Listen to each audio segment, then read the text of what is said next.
Ba-dum, ba-dum, ba-dum, ba-dum, ba-dum, ba-dum, ba-dum. Okay. Hi guys, it's me, Shane Kadar. And tonight we're going to be reading one of my favorite books. I'm really loving it. It is called The Laws of Human Nature. It's written by Robert Greene, and we're on chapter 2. So, let's begin. Chapter 2: Transform Self Love into Empathy. The Law of Narcissism. We all naturally possess the most remarkable tool for connecting to people and attaining social power: empathy. When activated and properly used, it can allow us to see into the moods and minds of others, giving us the power to anticipate people's actions and gently lower their resistance. This instrument, however, is blunted by our habitual self-absorption. We are all narcissists, some deeper on the spectrum than others. Our mission in life is to come to terms with the self-love and learn how to turn our sensitivity outward towards others instead of inward. We must recognize at the same time the toxic narcissists among us before getting enmeshed in their dramas and poisoned by their envy. The narcissistic spectrum.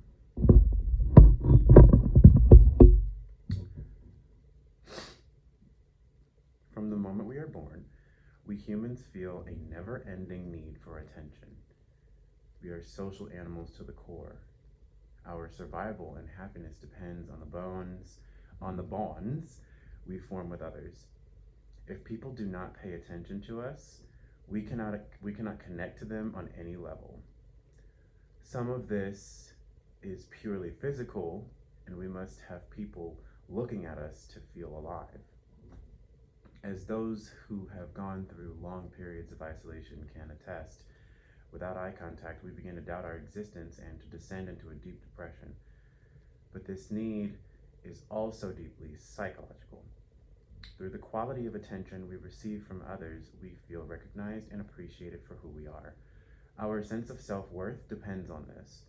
Because this is so important to the human animal, people will do almost anything to get attention, including committing a crime or attempting suicide. Looking beyond almost any action, and you will see this need as a primary motivation. In trying to satisfy our hunger for attention, however, we face an inevitable problem.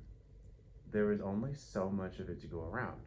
In the family, we have to compete with our siblings, at school, with classmates, at work, with colleagues. The moments in which we feel recognized and appreciated are fleeting. People can largely be indifferent to our fate, as they must deal with their own problems. There are even some who are downright hostile and disrespectful to us. How do we handle those moments when we feel psychologically alone or even abandoned? We can double our efforts to get attention and notice, but this can exhaust our energy, and it can often have the opposite effect. So people who try too hard seem desperate and repulse the attention they want. We simply cannot rely on others to give us instant or constant validation, but we still crave it. Facing this dilemma from early childhood on, most of us come up with a solution that works quite well. We create a self, an image of ourselves that comforts us and makes us feel validated from within. This self is comprised of our tastes, our opinions, how we look at the world, what we value. In building this self-image, we tend to accentuate our positive qualities and explain away our flaws. We cannot go too far in this, for our self-image is too divorced from reality. Other people will make us aware of the discrepancy, and we will doubt ourselves. So that part right there, I kind of want to go back on that. We cannot go too far in this for if our self-image is too divorced from reality, other people will make us aware of this discrepancy, and we will doubt ourselves. I think that's a big key. right there. But if it is done properly, in the end, we have a self that we can love and cherish. Our energy turns inward. We become the center of our attention. When we experience those inevitable moments when we are alone or not feeling appreciated, we can retreat to the self and soothe ourselves. If we have moments of doubt and depression, our self-love raises up, makes us feel worthy and even superior to others. This self-image operates as a thermostat, helping us to regulate our doubts and insecurities, and we are no longer completely dependent on others for attention and recognition. We have self-esteem. This idea might seem strange. We generally take this self-image completely for granted, like the air we breathe. It operates on a largely unconscious basis. We don't feel or see the thermostat as it operates. The best way to literally visualize this dynamic is to look at those who lack a coherent sense of self. People we shall call deep narcissists. In constructing a self that we can hold on to and love, the key moment in its development occurs between the ages of 2 and 5 years old. As we slowly separate from our mother, we face a world in which we cannot get instant gratification. We also become aware that we are alone and yet dependent on our parents for survival. Our answer is to identify with the best qualities of our parents, their strength, their ability to soothe us, and incorporate these qualities into ourselves. If our parents encourage us in our first efforts of independence, if they validate our need to feel strong and recognize our unique qualities, then our self-image takes root and we can slowly build upon it. Deep narcissists have a sharp break in this early development, and so they never quite construct a consistent and realistic feeling of self. Their mothers or fathers might be deep narcissists themselves too, self-absorbed too self-absorbed to acknowledge the child, to encourage its early efforts at independence, or alternatively, the parents may be enmeshers, over-involved in the child's life, suffocating it with attention, isolating it from others, and living through its advancement as a means to validate their own self-worth. They give the child no room to establish a self. In the backgrounds of almost all deep narcissists, we find either abandonment or enmeshment. The result is that they have no self to retreat to or no foundation for self-esteem, and are completely dependent on the attention they get from others to make them feel alive and worthy. In childhood, if such narcissists are extroverts, they can function reasonably well and even thrive. They become masters at attracting notice and monopolizing attention. They can appear vivacious and exciting. In a child, such qualities can seem a sign of future success and social success. But underneath the surface, they are becoming dangerously addicted to the hits of attention they stimulate to make them feel whole and worthy. If they are introverts, they will retreat to a fantasy life, imagining a self that is quite superior to others. Since they will not get validation of this self-image from others because it is so unrealistic, they will also have moments of great doubt and even self-loathing. They are either a god or a worm. So lacking a coherent core, they could imagine themselves to be anyone, and so their fantasies will keep shifting as they try on new personalities. The nightmare for a deep narcissist generally arrives in their 20s and 30s. They have failed to develop that inner thermostat, a cohesive sense of self to love and depend upon. The extroverts must constantly attract attention to feel alive and appreciated. They become more dramatic, more exhibitionistic, and grandiose. This can become tiresome and even pathetic. They have to change friends and scenes so that they can have a fresh audience. Introverts fall deeper into a fantasy self, being socially awkward yet radiating superiority. They tend to alienate people, increasing their dangerous isolation. In both cases, drugs or alcohol or any other form of addiction can become a necessary crutch to soothe them. Inevitably, these moments of doubt, it causes these moments of doubt and depression. You can recognize deep narcissists by the following behavior patterns. If they are ever insulted or challenged, they have no defense. Nothing internal to soothe them or validate their worth.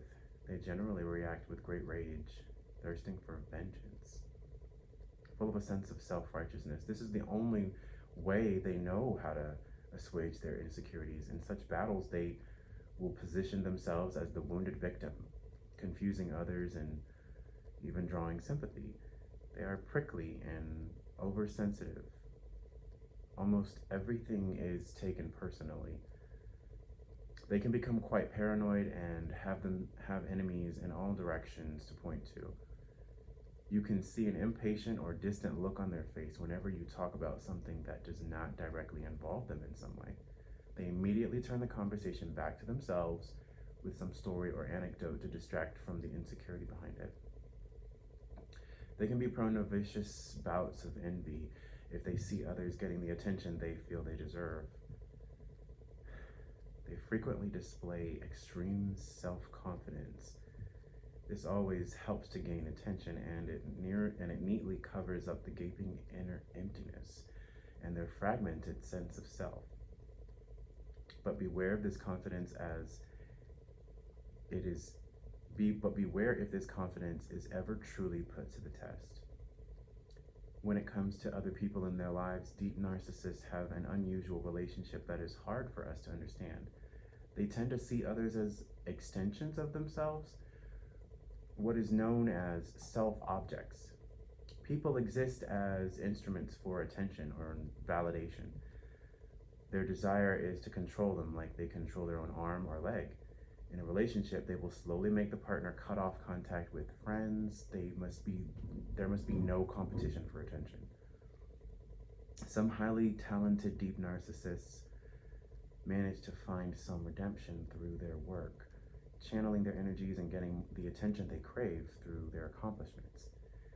Although they tend to remain quite erratic and volatile, for most deep narcissists, however, it can be difficult to concentrate on their work. Lacking the self-esteem thermostat, they are prone to continually worry about what others think of them. This makes it hard to actually focus attention outward for long periods of time and to deal with the impatience and anxiety that comes with work. Such types tend to change jobs and careers quite frequently. This becomes the nail in their coffin. Unable to attract genuine recognition through their accomplishments, they are forever thrown back on the need to artificially stimulate attention. Deep narcissists can be annoying and frustrating to deal with. They can also become quite harmful if we get too close to them. They entangle us in their never-ending dramas and make us feel guilty if we are not continually paying them attention. Relationships with them are most unsatisfying, and having one as a partner or spouse can be deadly. In the end, everything must revolve around them. The best solution in such cases is to get out of their way once we identify them as a deep narcissist. There is one variety of this type, however, that is more dangerous and toxic because of the levels of power he or she can attain, namely the narcissistic leader. This type has been around for a long time. In the Bible, Absalom was perhaps the first recorded example, but we find frequent references in ancient literature to others. For example, Alcibiades, Cicero, and Emperor Nero. Although almost all dictator types and tyrannical CEOs fall into this category, they generally have more ambition than the average deep narcissist, and for a while can funnel this energy into work. Full of narcissistic self-confidence, they attract attention and followers. They say and do things that other people don't dare say or do, which seems admirable and authentic, but they might have a vision for some innovative product, and because they radiate such confidence, they can find others to help them realize their vision. They are experts at using people. If they have success, a terrible momentum is set in place. More people are attracted to their leadership, which only inflates their grandiose tendencies. If anyone dares to challenge them, they are more prone than others to go into that deep narcissistic rage. They are hypersensitive. They also like to stir up constant drama as a means to justify their power. They are the only ones who can solve the problems they create.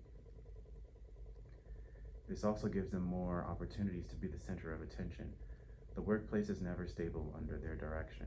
Sometimes they can become entrepreneurs, people who found a company because of their charisma and ability to attract followers. They can have creative flair as well. But for many of these leader types, eventually their own inner instability and chaos will come to be mirrored in the company or group they lead. They cannot forge a coherent structure or organization. Everything must flow through them. They have to control everything and everyone. They're self-objects. They will proclaim this is a virtue, and and being authentic and spontaneous, when really they lack the ability to focus and create something solid. They tend to burn and destroy whatever they create. So let's imagine narcissism as a way of gauging the level of our self-absorption, as if it is existed on a measurable scale from high to low. At a certain depth, let us say below the halfway mark on the scale, people enter the realm of deep narcissism. Once they reach this depth, it is very difficult for them to raise themselves back out because they lack the self-esteem device.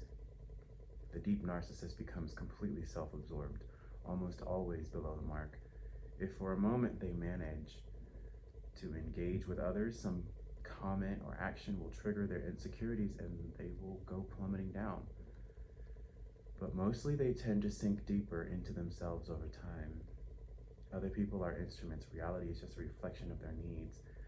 Constant attention is their only way of survival. Above that halfway mark is what we shall call the functional narcissist, where most of us reside. We also are self-absorbed, but what prevents us from falling deep into ourselves is a coherent sense of self that we can rely upon and love. It is ironic that the word narcissism has come to mean self-love, when it is in fact the case that the word narcissist have no cohesive self to love, which is the source of their problem. This creates some inner resiliency. We may have deeper narcissistic moments fluctuating below the mark, particularly when depressed or challenged in life, but inevitably we elevate ourselves, not feeling continually insecure or wounded, not always needing to fish for attention. Functional narcissists can turn their attention outward into their work and into building relationships with people. Our task as students of human nature is threefold. We must fully understand the phenomenon of the deep narcissist. Although they are in the minority, some of them can inflict an unusual amount of harm in the world. We must be able to distinguish the toxic types that stir up the drama and try to turn us into objects they can use for their purposes. They can draw us in with their unusual energy, but if we become enmeshed, it can be a nightmare to disengage. So they are masters at turning the tables and making others feel guilty. Narcissistic leaders are the most dangerous of all, and we must resist their pull and see through the facade of their apparent creativity. Knowing how to handle the deep narcissists in our lives is an important art for all of us. Second, we must be honest about our own nature and not deny it. We are all narcissists. In a conversation, we are all champing at the bit to talk, to tell our story, to give our opinion. We like people who share our ideas. They reflect back to us our good taste.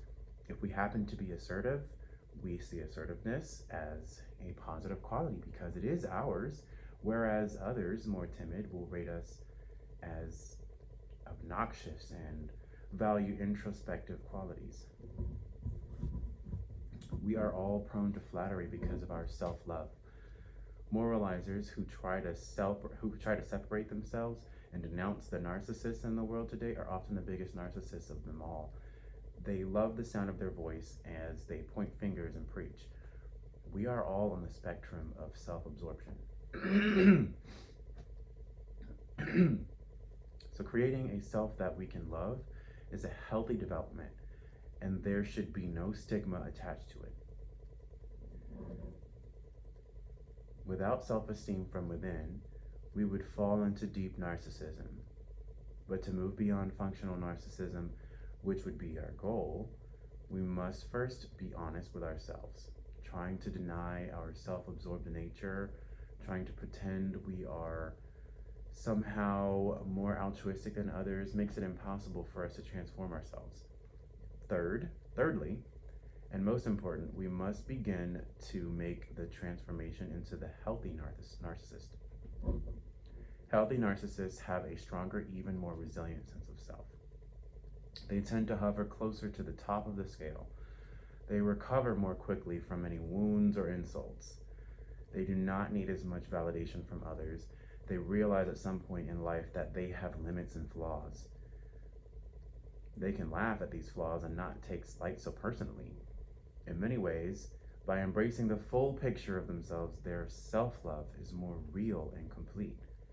From this stronger inner position, they can turn their attention outward more often and more easily. This attention goes in one of two directions, and sometimes both. First, they are able to direct their focus and their love into their work, becoming great artists, creators, and inventors. Because of their outward focus on the work, is more intense, they tend to be successful in their ventures, which gives them the necessary attention and validation. They can have moments of doubt and insecurity, and artists can be notoriously brittle, but work stands as a continual release from too much self-absorption.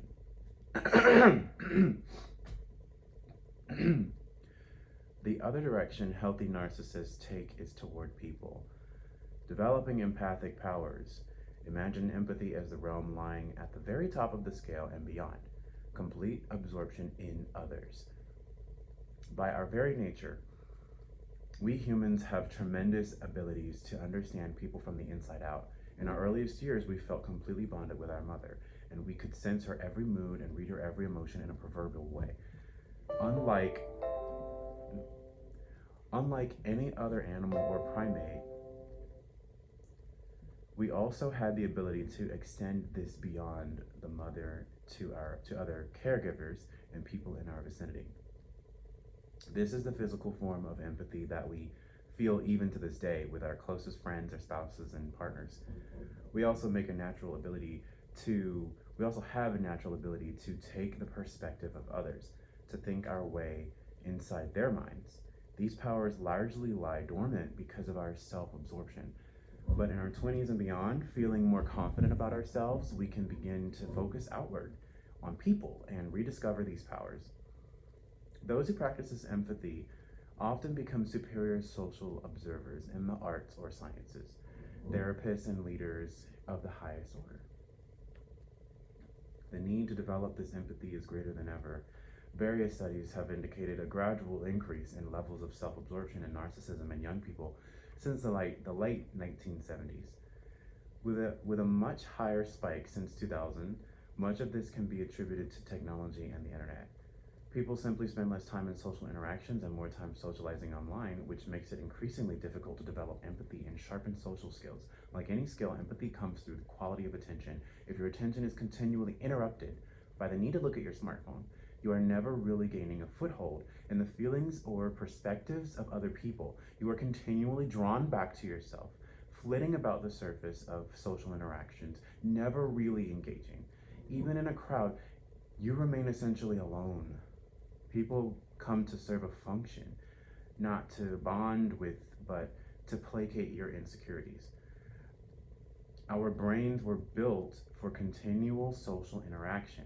The complexity of this interaction is one of the main factors that drastically increased our intelligence as a species. At a certain point, involving ourselves less with others has a net negative effect on the brain itself and atrophies our social muscle. To make matters worse, our culture tends to emphasize the supreme value of the individual and individual rights, encouraging greater self-involvement. We find more and more people who cannot imagine that others have a different perspective, that we are all not exactly the same in what we desire or think. You must try to run counter to these developments and create empathic energy. Each side of the spectrum has its peculiar momentum. Deep narcissism tends to sink you deeper as your connection to reality lessens, and you are unable to really develop your work or your relationships. Empathy does the opposite. As you increasingly turn your attention outward, you get constant positive feedback. People want to be around you more. You develop your empathic muscle. Your work improves without trying. You gain the attention that all humans thrive on. Empathy creates its own upward positive momentum. The following are the 4 components that go into the empathic skill set. The empathic attitude. Empathy is more than anything a state of more than anything a state of mind, a different way of relating to others. The greatest danger you face is your general assumption that you really understand people and that you can quickly judge and categorize them. Instead, you must begin with the assumption that you are ignorant and that you have natural biases that will make you judge people incorrectly. The people around you